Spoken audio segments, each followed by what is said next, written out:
इमरान खान साहब मियां नवाज शरीफ और आसिफ अली जरदारी के साथ मुज़ाकरात करने के लिए क्यों राज़ी हुए, ये हम आपको आज के वीलॉग में पूरी तफसील के साथ बताएंगे। और पाकिस्तान तहरीक इंसाफ ने एक भूख हड़ताली कैंप लगाया था, लेकिन वो कैंप ऑलमोस्ट ख़त्म हो गया, जिस पे इमरान खान साहब अपनी पार्टी से नाराज़ हैं। क्यों नाराज़ हैं, कैंप क्यों ख़त्म हुआ, ये भी हम आपको आज के वीलॉग में बताएंगे। और DI खान में जजिस के ऊपर हमला हो गया। क्या पाकिस्तान के अंदर जजिस सिक्योर नहीं हैं और आने वाले दिनों में जजिस की सिक्योरिटी की क्या सूरत हाल होगी, ये भी हम आपको आज के वीलॉग में बताएंगे। क्योंकि जजिस बहुत परेशान हैं, क्योंकि कुछ लोगों का ख्याल है कि इस्टेब्लिशमेंट अब जजिस की सिक्योरिटी नहीं कर रही। क्या ये बात दुरुस्त है, ये गलत है, ये भी हम आपको आज के वीलॉग में बताएंगे। और शुएब शाहीन साहब को कल जमात इस्लामी के धरने से मोटरसाइकिल पर फ़रार होना पड़ गया, ये क्यों हुआ, कैसे हुआ, ये भी हम आपको आज के वीलॉग में बताएंगे। और वीलॉग के आखिर में जो हमारे व्यूअर हैं उनमें से एक सवाल, उसका जवाब भी हम आपको आज देंगे। लेकिन वीलॉग की तरफ जाने से पहले मेरी आपसे रिक्वेस्ट है कि चैनल को सब्सक्राइब ज़रूर कीजिएगा और ये जो बेल आइकन है उसको ज़रूर प्रेस करें ताकि नोटिफिकेशन आपको मिलता रहे। और फ़र्क का ख्याल ये है कि हमने अगले 15 दिनों में 30,000 मज़ीद सब्सक्राइबर्स का इजाफा करना है। कैसे करेंगे ये भी आपको फ़र्क ही बताएंगे। अस्सलाम वालेकुम नाजरीन, मैं हूं फ़ारूक अब्बास न्यूट्रल बाय जावेद चौधरी में। नाजरीन, चौधरी साहब ने कहा कि 30,000 सब्सक्राइबर्स हमें और चाहिए और मैं बताऊंगा कि वो किस तरह से बढ़ सकते हैं। तो बहुत सादा सा तरीका है जी कि like, share, subscribe, bell icon दबाइए और जितनी प्यार और मोहब्बत आप हमसे करते हैं हमें इल्म है कि ये वैसे ही हो जाएगा। और एक और मैं आपको मज़े की बात बताऊँ, हमारे जितने सब्सक्राइबर्स हैं उनसे बहुत ज़्यादा तादाद हमें देखती है। ज़रूरत सिर्फ और सिर्फ सब्सक्राइब करने की है, देखते आप ऑलरेडी हैं। बस ये एक रिक्वेस्ट है आपसे। आप चलते हैं अपने वीलॉग की तरफ। अच्छा, वीलॉग में पहला सवाल है आज हमारा इमरान खान साहब के हवाले से। उन्होंने जी आमादगी जाहिर कर दी है जरदारी और नवाज शरीफ साहब के साथ मुज़ाकरात के लिए। इससे पहले वो मुज़ाकरात सिर्फ फ़ौज से करना चाह रहे थे और कह रहे थे मैं किसी और के साथ नहीं करूँगा। इसमें एक और बहुत बड़ी खबर आई, वो खबर कहाँ से आई, कैसे आई, ये भी हम आपको बताएंगे। खबर ये है जी कि बैकडोर डिप्लोमेसी ऑलरेडी हो रही है। ऑलरेडी इमरान खान साहब से मुज़ाकरात शुरू हो चुके हैं और अभी के जो मुज़ाकरात होने हैं ये पहले नहीं हैं। इसकी पूरी डिटेल, सच क्या है, झूठ क्या है, ये आज हम आपको बताएंगे। देखिए, इमरान खान साहब के बारे में खबर गर्दिश कर रही है कि उनसे पहले 3 मीटिंग्स जेल के अंदर हो चुकी हैं और अब ये चौथी मीटिंग है जिसका नतीजा निकल रहा है। ये खबर सरासर गलत है।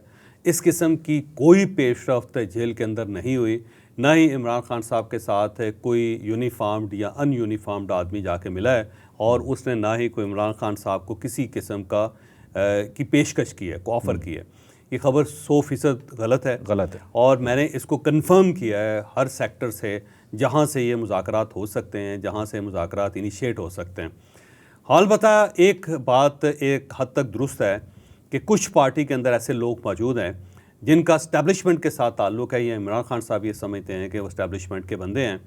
इमरान खान साहब ने उनसे बात की है और उनसे कहा है कि मामलात अगर सेटल हो सकते हैं तो आप सेटल करवाएँ। और दूसरा ये है कि वो लोग बड़े अरसे से इमरान खान साहब को कह रहे थे कि हमें अपनी टोन डाउन करनी पड़ेगी और अगर हम स्पेस देते हैं अफवाज पाकिस्तान को तो फिर हमारे मामला सेटल हो सकते हैं। तो इमरान खान साहब ने उनके प्रेशर में आके या उनका दिल रखने के लिए भी ये ऑफ़र कर दिया कि ठीक है भाई, अगर हम मुज़ाकरात कर सकते हैं तो आप करें। लेकिन इस्टेब्लिशमेंट के साथ इनका कोई बैकडोर चैनल नहीं बना, ना बना है और ना इस्टेब्लिशमेंट इसके लिए तैयार है। उसकी बुनियादी वजह यह है कि इस्टेब्लिशमेंट का ख़्याल ये है कि जो 9 मई का वाक़या है उसने इस्टेब्लिशमेंट की बड़ी बेइज्जती करवा दी है और उसकी वजह से पूरी दुनिया के अंदर इस्टेब्लिशमेंट के ख़िलाफ़ बहुत ज़्यादा मीम्स बनी और हमारी जो पाक फ़ौज है उसे बदनाम किया गया पूरी दुनिया में। तो अफवाज पाकिस्तान इस ज़्यादती को भूलने के लिए तैयार नहीं है। उन्होंने सिर्फ एक ही शर्त रखी है इमरान खान साहब के लिए कि आप 9 मई की ज़िम्मेदारी कबूल करें और आप खलूस नीयत से आप एतराफ़ करें कि आपसे गलती हुई और आप माज़रत करें। अब खलूस नीयत जो है ना, इसके बारे में अब फ़ैसला नहीं हो सका कि ये कैसे तय होगा कि वाकई वो खलूस नीयत से कह रहे हैं। तो ये एक ही शर्त है, इसके अलावा कोई शर्त नहीं है। और अगर इमरान खान साहब वाकई ही खलूस नीयत के साथ माज़रत कर लेते हैं फिर मामलात कोई आगे बढ़ सकते हैं, लेकिन वो भी अफवाज पाकिस्तान के साथ नहीं होंगे, वो भी बराह रास्त ये सियासी जमातों के साथ इनके मुज़ाकरात होंगे। एक वजह यह बनी कि पार्टी की तरफ से प्रेशर है कि हमें मामलात को सेटल करना चाहिए।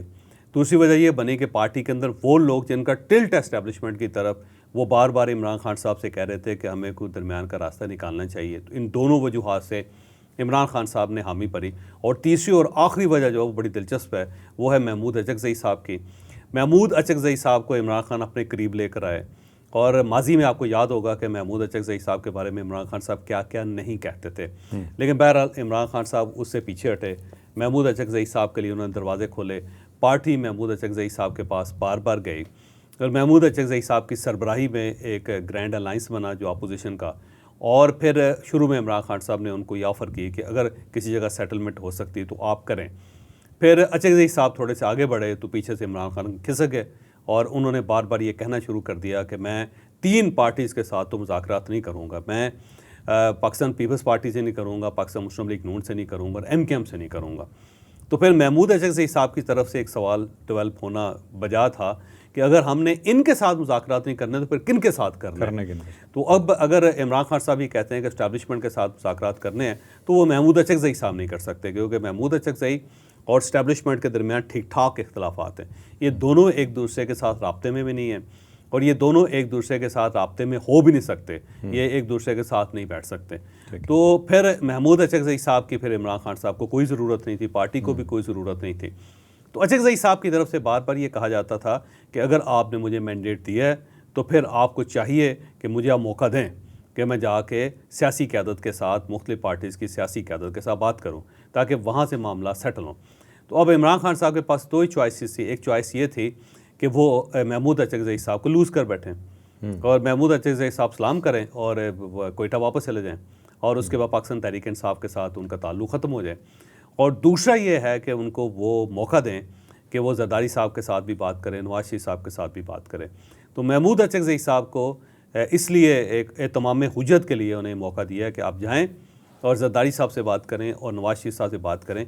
इमरान खान साहब को यकीन है कि ये दोनों इमरान खान साहब की शराइत तस्लीम नहीं करेंगे और जब ये शराइत तस्लीम नहीं करेंगे तो इमरान खान साहब के हाथ में कार्ड आ जाएगा कि जनाब मैंने तो मौका दिया था, मैं तो उनकी तरफ बढ़ा था, मैंने तो महमूद अचकज़ई साहब को इनके घर भिजवाया था, लेकिन इसके बावजूद ये लोग अपने अना के पहाड़ से नीचे नहीं आए। लिहाजा मैं अब इनके साथ बात करने के लिए तैयार नहीं हूँ। मेरा जो पुराना मौक़िफ़ था वो दुरुस्त था, लेकिन मेरा ख्याल ये है कि इमरान खान साहब की ये ख्वाहिश जो है वो गलत साबित होगी, क्योंकि दूसरी साइड पे मियां नवाज शरीफ और आसिफ अली ज़रदारी ये दोनों मंझे हुए सियासतदान हैं। जब महमूद अचकज़ई साहब इनके पास आएंगे तो वो खुले दिल के साथ इनसे मुलाकात करें।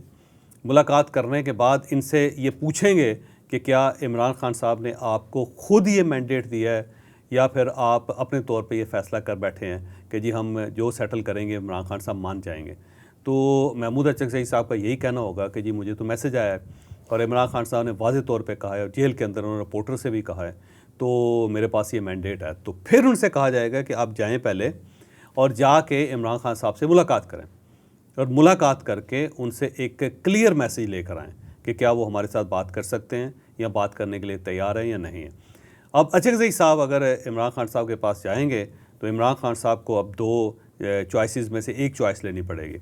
या तो उन्हें ये फ़ैसला करना पड़ेगा कि मैंने आज से आसिफ अली ज़रदारी और मियां नवाज शरीफ और MKM को चोर नहीं करना, मैंने इनके साथ बात नहीं करनी, क्योंकि जिससे आप मुज़ाकरात कर रहे हो तो ऐसा तो नहीं हो सकता कि आप उन्हें चोर चोर भी कहते रहें और साथ आप मुज़ाकरात भी करते रहें, तो ये मुमकिन नहीं है। तो वो उन्हें अचकज़ई साहब के साथ ये वादा करना पड़ेगा जी आइंदा मैं इन पार्टीज़ के ख़िलाफ़ बात नहीं करूँगा। और दूसरी चॉइस ये है कि वो कहे कि जी नहीं मैं मादत चाहता हूँ, मैं इनकी शराइत मानने के लिए बिल्कुल तैयार नहीं हूँ, मैं आज भी इन्हें चोर समझता हूँ, लिहाजा आप ये मुज़ाकरात बंद करते हैं। तो वहाँ पे अगर इमरान खान साहब इस चीज़ पर रजिस्ट करते हैं तो फिर अचकज़ई साहब के साथ इनके ताल्लुकात ख़त्म हो जाएंगे। ठीक है। और अगर वो नहीं करते और अचकज़ई साहब इमरान खान साहब से ये मनवा लेते हैं कि आइंदा ये नवाज शरीफ और आसिफ अली ज़रदारी को चोर नहीं कहेंगे, तो फिर मामला जो है ना आगे चल सकता है। और अब इमरान खान साहब की जो फितरत है, मेरा नहीं ख्याल कि वो ये शर्त मानेंगे। तो यूँ अचकज़ई साहब का जो फार्मूला है मुझे ये कामयाब होता हुआ नज़र नहीं आ रहा। लेकिन अचकज़ई साहब जाएंगे आसिफ अली ज़रदारी के पास भी और मियां नवाज शरीफ साहब के पास भी, और वहाँ जाके वो मामला को सेटल करने की कोशिश करेंगे। लेकिन दूसरी साइड पे दोनों बहुत तजर्बाकार सियासतदान हैं, वो अचकज़ई साहब को भिजवाएंगे इमरान खान साहब के पास जेल में, और फिर जाके वहाँ पे चीज़ें जाके मेरा ख्याल है आउट ऑफ साइट हो जाएंगी, हर चीज़ जो है ना चेंज हो जाएगी वहाँ पे। मतलब अचकज़ई साहब की चॉइस की इसलिए गई है कि ये फार्मूला नज़र आए लेकिन कामयाब ना हो। ठीक, अब चलते हैं अपने अगले टॉपिक की तरफ। नेक्स्ट टॉपिक में जी इमरान खान साहब का दिल तोड़ दिया है जी उनकी अपनी पार्टी ने। एक भूख-हड़ताली कैंप लगा जो कि लंच के बाद शुरू होता था और डिनर से पहले ख़त्म हो जाता था।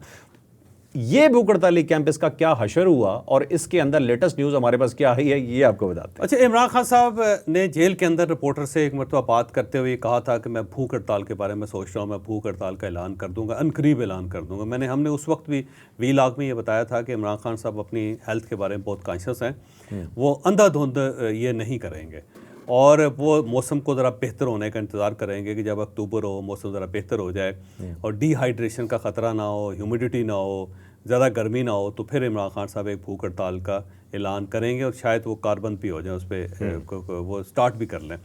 लेकिन उससे पहले जब इतनी ज़्यादा ह्यूमिडिटी है, बारिशें हो रही हैं और हर तरफ गर्मी है, तो उसमें इमरान खान साहब ये रिस्क नहीं लेंगे। तो जब इमरान खान साहब ने ये ऐलान किया तो उसके बाद पार्टी के लोग उनके पास गए और उन्होंने कहा जी खान साहब आपको क्या ज़रूरत है, जब हम हैं, पूरी कौम आपके लिए भूख हड़ताल करने के लिए तैयार है, बल्कि पूरी दुनिया में जहाँ जहाँ पाकिस्तानी वो सब भूख हड़ताल करेंगे, तो आपको क्या ज़रूरत है कि आप ये काम करें, आप कौम को मौका दें, कौम आपके साथ खड़ी है और हम सब आपके साथ खड़े हैं, हम आपके बच्चे हैं। तो खान साहब फिर उसमें मान गए, उन्होंने कहा ठीक है जी आप फिर करें भूख हड़ताल। तो आपको याद होगा कि जो पार्टी ने ऐलान किया तो ये था कि हम भूख हड़ताल करेंगे, उसके बाद पूरी कौम करेंगे, हर जगह पे भूख हड़ताली कैंप लगेंगे, बल्कि मुल्क से बाहर भी और न्यूयॉर्क के अंदर भी, वाशिंगटन के अंदर भी, फिर टेक्सास के अंदर भी, फिर लंदन के अंदर भी, फिर यूरोपियन मुल्क हैं, फिर चाइना है, फिर फार ईस्ट के कंट्रीज़ हैं, फिर इधर है मिडल ईस्ट है। हर तरफ सबका ख्याल ये था कि भूख हड़ताली कैंप लग जाएंगे और एक बहुत इंटरनेशनल ख़बर होगी कि एक लीडर है जो जेल के अंदर बंद है और पहले उसकी पार्टी ने पार्लियामेंट के होते हुए बाहर बैठ के उन्होंने भूख हड़ताल की, उसके बाद पूरी दुनिया में उसके लिए भूख हड़ताल होगी, तो ये वर्ल्ड रिकॉर्ड होगा किसी पार्टी के लिए। तो उसके बाद इमरान खान साहब जब मान गए तो फिर फौरी तौर पे पार्लियामेंट हाउस के सामने एक टेंट लग गया और उस टेंट में आके इनके एमएनएस ने एक अलामती भूख हड़ताल शुरू कर दी। लंच करके आते थे बकौल लोगों के और उसके बाद वहाँ पे बैठ जाते थे, डिनर से पहले वहाँ से चले जाते थे और ये कहते थे कि अलामती भूख हड़ताल है और उसके बाद मुकम्मल भूख हड़ताल जो होगी इसके बाद हो गए। खैबर पख्तूनख्वा में ये भी ना हो सका कि वहाँ पे इस टाइप के कैंप्स भी नहीं लगे कि वहाँ पे कोई लंबी भूख हड़ताल या अलामती भूख हड़ताल ही हो सके। पंजाब के अंदर हुआ लेकिन वो भी कोई इतना कामयाब नहीं हो सका। तो उसके बाद 2-3 दिन तो मुसलसल जो है ना लोग वहाँ पे आके बैठते रहे और उसमें अली मोहम्मद ख़ान साहब भी थे, अहमद डोगर साहब भी थे, गौहर ख़ान साहब भी थे, उमर अयूब साहब भी थे और बाकी उनके एमएनएस भी थे और वहाँ बैठ के वो मीडिया से गुफ्तगू भी करते थे और मैसेज भी देते थे और इमरान खान साहब के लिए नारे भी वहाँ पे लगते थे। लेकिन 3-4 दिन चलने के बाद फिर बारिशें शुरू हो गई। जब बारिशें शुरू हो गई तो ह्यूमिडिटी बहुत ज़्यादा बढ़ गई इधर, फिर असम्बली का इजलास भी ख़त्म हो गया। तो उसके बाद वो भूख हड़ताली कैंप जो गायब हो गया। उससे पहले 3 दिन पहले वहाँ पे सिर्फ 2 लोग बैठे हुए थे और वो भी मेरा ख्याल टांगें लंबी करके पीछे सपोर्ट लेके तो बैठे हुए थे। थोड़ी देर बैठ के वो भी चले गए और उन्होंने भी भूख हड़ताल उस दिन नहीं की और उसके बाद वो कैंप रह गया और उसके बाद लोग गायब हो गए। अब ऐसा लगता है कि वो कैंप जो है वो भूख हड़ताल पे है क्योंकि वहाँ पे तो लोग ही नहीं हैं और बाकी पार्टी गायब हो गई उस पर। और ये जब इतला इमरान खान साहब को मिली तो वो खासे नाराज़ हैं अपनी पार्टी से। उनको महसूस ही हो रहा है कि पार्टी ने उनको डिच किया और उनकी पीठ पे छुरा घोंपा गया कि एक ऐलान भी हुआ और पार्टी ने कहा कि हम करेंगे भी और ख़ुद ही उन्होंने इनिशिएटिव लिया, लेकिन उसके बाद अपने लीडर को जेल के अंदर छोड़ के और वो भूख हड़ताल का जो ऐलान है उसको भी रास्ते में छोड़ के गायब हो गए। तो इमरान खान साहब ने सोचा है कि वो क्लास लें ठीक ठाक किस्म की और मुझे लगता है कि अब इमरान खान साहब जब क्लास लेंगे तो वो लोग आ जाएंगे जो असम्बली नहीं पहुंच सके और वो कहेंगे कि इमरान खान साहब असल जानसार तो हम हैं आपके और जो पार्लियामेंटेरियन है पाकिस्तान तहरीक इंसाफ के वो अंदर बैठे रहेंगे और बाहर जो वो लोग हैं जो पार्लियामेंट में नहीं पहुंच सके वो हो सकता है वहाँ पे भूख हड़ताल कर रहे और जेन्युइन भूख हड़ताल कर दें और इन सब को शर्मिंदा कर दें। ठीक है। वैसे मेरा ख्याल पार्टी का नाराज़ होना भी खान साहब से भी बनता है कि खान साहब आप चाहते क्या हैं, एक साइड पे मुज़ाकरात कर रहे हैं, हमें भूखा रहने के लिए क्या दिया वो करें क्या। और नाजरीन एक और चीज़ आपको बताता चलूँ कि चौधरी साहब और मैं भी अभी भूख हड़ताल पे क्योंकि हमने नाश्ता कर लिया है और लंच तक हम कुछ नहीं खाएंगे। अब अपनी अगली स्टोरी की तरफ चलते हैं जी। डी खान पे जजेस पे अटैक हुआ है। अब हमारे जजेस ही अगर सेफ़ नहीं हैं तो जिन्हें इंसाफ मिलना है, जो हम जैसे आम लोग हैं, उनकी सिक्योरिटी का क्या होगा। ये कहानी छोटी नहीं है, ये बहुत बड़ी स्टोरी है। इसका इम्पैक्ट क्या होने जा रहा है, इसके अंदर सिक्योरिटी के कौन कौन से किरदार इन्वॉल्व हैं और ना मिलने पे क्या क्या हो सकता है, ये पूरी चीज़ आज आपको बता। अब जजेस के ऊपर DI खान के अंदर वो हुआ, अटैक हुआ और बाकायदा फायरिंग हुई और उनके 2 सिक्योरिटी गार्ड्स जो वो शहीद हो गए और उसके बाद जजेस की जान बड़ी मुश्किल से बची और उसके बाद जो लोग थे वो फ़रार भी हो गए फायरिंग करने के बाद। ये बड़ा खौफनाक वाक़या है और कल ज़ाहिर सारा दिन टेलीविज़न पे चलता भी रहा ये। उसके बाद फिर तलाश जारी है उन लोगों की, लेकिन जब हम ये रिकॉर्ड कर रहे हैं उस वक्त तक वो लोग गिरफ़्तार नहीं हो सके। तो ये एक आम तासुर है ये कि एक सिग्नल है जजेस के लिए कि जनाब जब आप इस्टेब्लिशमेंट को साइड पे करेंगे और वो जब साइड पे हो जाएगी तो फिर आपकी अपनी सिक्योरिटी जो है ना वो भी दांव पे लग जाएगी। क्योंकि अगर ये पता चल गया कि इस्टेब्लिशमेंट और अदलिया के दरमियान लड़ाई चल रही है इस वक्त और दोनों एक लाइन पे या एक वेव लेंथ पे नहीं है या वन पेज पे नहीं है, तो उसके बाद फिर जजेस जो हैं वो सिक्योर नहीं रहेंगे पाकिस्तान में। ये याद रखें कि जो जजेस हैं वो पूरी दुनिया के अंदर बहुत कमज़ोर होते हैं इस सिक्योरिटी के लिहाज से, क्योंकि बेशुमार मुजरमों को उन्होंने सज़ाए मौत दी होती है, बेशुमार केसेस उनके चल रहे होते हैं और बहुत सारे लोग उनके ख़िलाफ़ होते हैं। ठीक। और जब ऐसी सूरत हाल हो तो पूरी स्टेट मिल के जजेस को सिक्योर करती है। अमेरिका के अंदर भी जज जो है उनकी सिक्योरिटी बड़ी हाई अलर्ट होती है। ऐसा नहीं है कि कोई जज है वो बाहर सड़क पे फिर रहा हो और इदारे जो हैं उसको सिक्योर ना कर रहे हो, क्योंकि उसने इतने लोगों को सज़ा सुनाई होती है कि कोई भी शख्स जो है ना वो सड़े दिल के साथ, जले दिल के साथ उसके ऊपर अटैक कर सकता है। और यूरोप के अंदर भी आप हर जगह पे आप देखिएगा प्रेसिडेंट्स फिर रहे होते हैं, प्राइम मिनिस्टर्स फिर रहे होते हैं, मिनिस्टर्स फिर रहे होते हैं, लेकिन आपको जज जो है वो किसी आपको ट्रेन में चलता हुआ या ट्रेन में बैठा हुआ नज़र नहीं आएगा, या किसी कॉफ़ी शॉप के अंदर या रेस्टोरेंट के अंदर वो ओपनली खाता पीता हुआ आपको नज़र नहीं आएगा, क्योंकि वो सिक्योरिटीज़ के हसार में रहता है। और उसकी बुनियादी वजह यह है कि इतने इतने मुजरिम होते हैं जिन्होंने उनके ख़िलाफ़ फ़ैसले किए होते हैं, मुजरिमों ने फ़ैसले किए होते हैं कि हमने आपको नहीं छोड़ना, और धमकियाँ दी होती हैं। पाकिस्तान के जजेस तो इससे भी ज़्यादा उनकी पोजीशन नाजुक है, क्योंकि आप देख लें दुनिया में सबसे ज़्यादा जो सज़ाए मौत के कैदी हैं वो पाकिस्तानी जेलों के अंदर हैं, और उनको जजेस ने ज़ाहिर है उनका फ़ैसला किया हुआ है। फिर मंशियात फ़रोश हैं, फिर यहाँ पे कब्ज़ा ग्रुप्स हैं, और यहाँ पे फिर सियासी ग्रुप हैं बहुत ज़्यादा। तो इतने ज़्यादा फ़ैसले करने के बाद जजेस पाकिस्तान में उनकी सिक्योरिटी ज़रूरी होती है। तो अब क्योंकि जजेस के साथ इस्टेब्लिशमेंट का एक इख्तलाफ है और इस्टेब्लिशमेंट जो है ना उस लेवल पे जाके अब इनको सिक्योर नहीं कर रहे। वो ये महसूस ये करते हैं कि जब अदालतों में जाके हमने जलील होना है और जजेस ने हमारे ख़िलाफ़ रिमार्क्स देने हैं तो हमें अपनी जान देने की क्या ज़रूरत है। तो ये एक वाक़या है जिसने ये साबित करती है कि अगर इस्टेब्लिशमेंट जजेस के पीछे से हट जाएगी तो फिर जजेस सिक्योर नहीं रहेंगे। और वो जो तालिबान कहते थे ना कि जी हम इन जजेस के सर उतार के इनकी टेबल पर रख देंगे, इस टाइप की जो धमकियाँ दी जा रही थी वो वाकई बड़ी खौफनाक धमकियाँ थी। कहीं खुदा ना खास्ता ऐसा वक्त ना आ जाए पाकिस्तान के अंदर कि जजेस के साथ ये वाक़यात होना शुरू हो जाए, क्योंकि पाकिस्तान के अंदर इतनी ज़्यादा फॉल्ट लाइन्स हैं कि कोई ना कोई फॉल्ट लाइन किसी वक्त भी अगर फट गई तो उसका नुकसान जो है वो जजेस को भी होगा और पूरी सोसाइटी को भी होगा। आप देख लें जजेस के बारे में किस तरह खड़े हो के बाकायदा उनके सरों की कीमत लगाई जा रही है। और ये आज नहीं बल्कि पिछले 10-12 साल में आप देख लें जजेस के साथ क्या क्या नहीं हुआ। इमरान खान साहब खुद उन्होंने ये काम किया और कई जजेस को उन्होंने ओपनली धमकियाँ दी, जिसके बाद अदलिया को खड़ा होना पड़ा और फिर इमरान खान साहब से कहा गया कि जाएँ जाके जज ज़ेबा चौधरी जो उनसे माफ़ी मांगे, और इमरान खान साहब को उनकी अदालत में जाना पड़ा। तो जब आप इतनी फॉल्ट लाइन्स के साथ मुल्क चला रहे होंगे तो किसी वक्त किसी जगह कुछ भी हो सकता है। तो ये मेरा ख़्याल है जजेस के लिए एक लम्हा फ़िक्रिया होना चाहिए। अगर उनके कोई इस्टेब्लिशमेंट के साथ कोई इख्तलाफात हैं या वो महसूस करते हैं कि इस्टेब्लिशमेंट जो है वो ठीक परफॉर्म नहीं कर रही, तो उन्हें बजाय इसके कि पब्लिकली उनके ख़िलाफ़ वो रिमार्क्स दें, उन्हें चाहिए कि इस्टेब्लिशमेंट के साथ बैठें और बैठ के बात करें। और इस्टेब्लिशमेंट को भी चाहिए कि वो जजेस के साथ बैठ के बात करें, क्योंकि कम से कम उनकी सिक्योरिटी जो है वो इंश्योर होनी चाहिए। पाकिस्तान जैसे मुल्क में अगर जजेस के साथ इस टाइप का सलूक होगा तो फिर सोसाइटी बड़ी कमज़ोर हो जाएगी। तो मेरा ख़्याल है हमें अपने जजेस को, वकला को, प्रोफेसर्स को, सबको बचाना चाहिए। और अगर ये सूरत लिंगरान कर जाती है तो पाकिस्तान को बहुत नुकसान होगा। तो ये एक क्लियर सा मैसेज है कि जब आपकी सिक्योरिटी पीछे से हटेगी तो फिर उसका ये नतीजा निकलेगा। साथ मेरा ख़्याल है जो जजेस जिनके ऊपर अटैक हुआ है मुझे उनसे हमदर्दी भी है, लेकिन उन्हें इस चीज़ का भी एहसास होना चाहिए कि उनकी वजह से लोगों की जानें जा रही हैं। जो उनके सिक्योरिटी गार्ड्स थे उन्होंने अपने जजेस को बचाने के लिए अपनी जान दे दी। तो ये बहुत बड़ी बात है।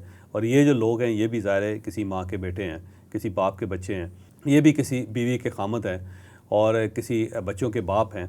तो इन्होंने अपनी जान की कुर्बानी दे के अपने जजेस को महफूज रखा है। तो ये लोग इतने इंपॉर्टेंट हैं इनके लिए। जब आप उन्हें अदालतों के अंदर इस तरह जलील करेंगे तो उनका दिल भी टूटेगा। तो आपको ये नहीं करना चाहिए। मैं जो अफवाज पाकिस्तान का जो पॉलिटिकल किरदार है मैं वो हमेशा उसके ख़िलाफ़ रहा हूँ, लेकिन पाकिस्तान की जो सलामती है उसके लिए इन लोगों की बड़ी कुर्बानी है।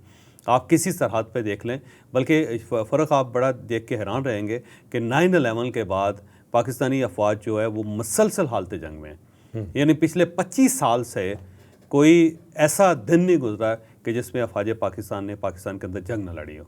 तो वो एक वाहिद फ़ौज है ये जो मुसलसल आपके लिए कुर्बानियाँ दे रही है, वो पाकिस्तान के अंदर भी, पाकिस्तान की सरहदों के ऊपर भी। फिर उन्हें बहुत सारे ऐसे काम करने पड़ रहे हैं जो उनका मैंडेट नहीं है, लेकिन इसके बावजूद मजबूरी है और फिर हम उनसे काम ये ले रहे हैं। तो मेरा ख्याल है उनकी रिस्पेक्ट बनती है और उनको उनके लिए हमदर्दी भी बनती है कि बजाय इसके कि आप अदालतों के अंदर उनको जलील करना शुरू करते हैं, ये बड़ी ज़्यादती है। वो नहीं करेंगे, उनको इस तरह जलील करेंगे और उनकी इज़्ज़त नहीं करेंगे तो अल्टीमेटली उसका फिर यही नतीजा निकलेगा कि वो आपको हालात पे छोड़ के पीछे हट जाएंगे, फिर आपको उसका नुकसान होगा। बिल्कुल ठीक। नाज़रीन, पाक फ़ौज हमारा फ़ख्र है और रहेगी, और इस बात पे किसी को तकलीफ़ होती है तो एक दफ़ा क्या 100 दफ़ा हो, परवाह नहीं।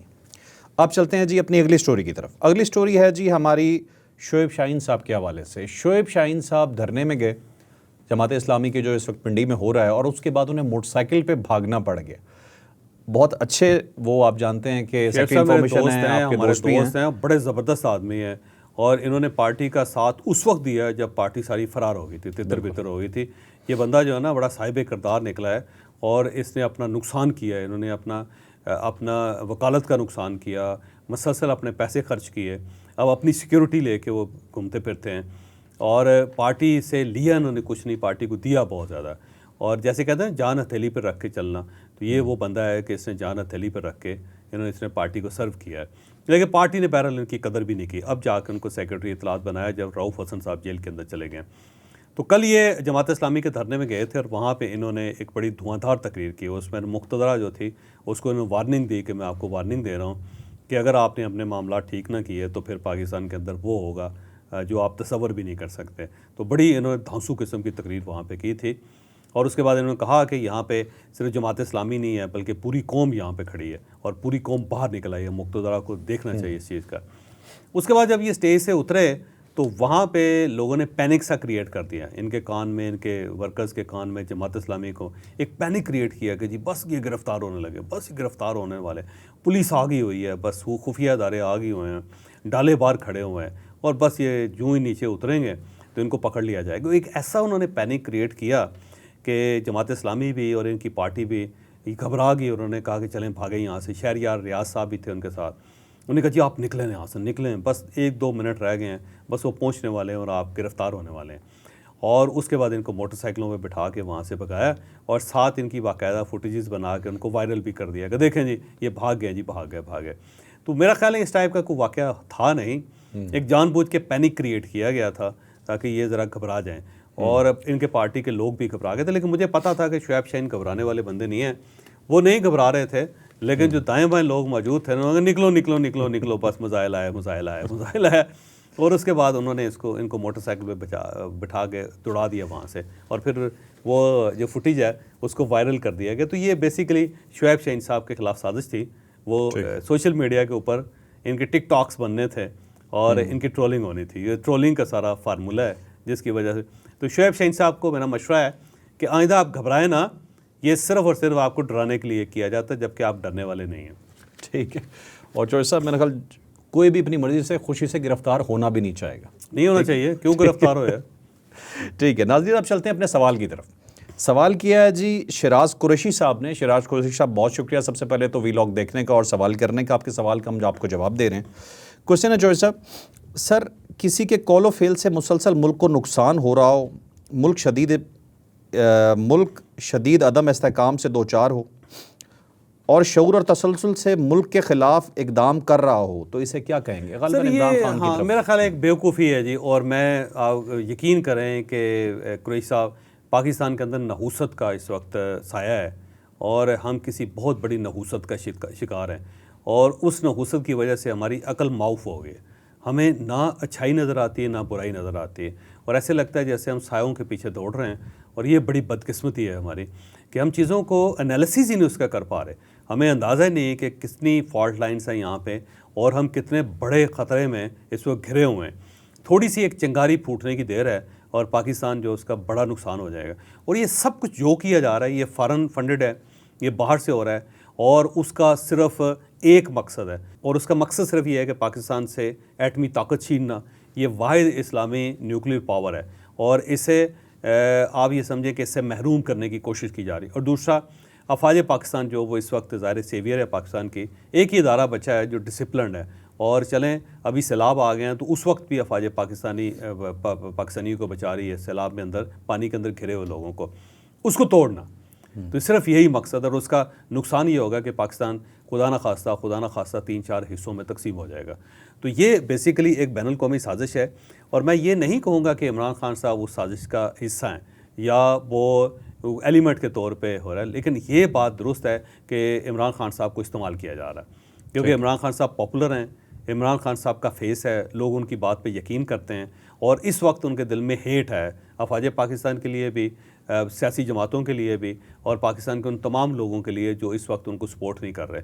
तो वो जो इमरान खान साहब के दिल के अंदर इस वक्त हेट है, बाहर की ताकतें उसे इस्तेमाल कर रही हैं और जब इमरान खान साहब बाहर निकलेंगे और उससे उनके बाहर निकलने से पाकिस्तान को नुकसान हो जाएगा तो आप देखिएगा कि कोई बैनुल कौमी ताकत इमरान खान साहब को भी मुंह नहीं लगाएगी। इमरान खान साहब को भी उसी तरह अमेंडमेंट कर दिया जाएगा, उसी तरह छोड़ दिया जाएगा जिस तरह अफगानिस्तान को अमेरिका 2 मरतबा छोड़ के चला गया था। तो इमरान खान साहब को इस्तेमाल किया जा रहा है, इमरान खान साहब की फिगर को इस्तेमाल किया जा रहा है और इमरान खान साहब इस चीज़ को अंडरस्टैंड नहीं कर रहे कि जिस चीज़ को वो अपनी मकबूलियत समझ रहे हैं वो बेसिकली एक डिज़ास्टर है पाकिस्तान के लिए और वो एक स्टेज्ड किस्म का डिज़ास्टर है जिसका शिकार ये पाकिस्तान बन रहा है। ठीक है नाज़रीन, आपने वीलॉग देखा, यकीनन इन्फॉर्मेटिव रहा होगा। मज़ीद इन्फॉर्मेशन के लिए आप हमसे सवालात कर सकते हैं, हम कोशिश करेंगे कि आगे जाके सवालात में थोड़ा इजाफा भी करें। और आपके इस प्यार और मोहब्बत का बहुत शुक्रिया। दोबारा से रिक्वेस्ट है, लाइक शेयर सब्सक्राइब की इजाज़त दीजिए। अल्लाह हाफ़िज़।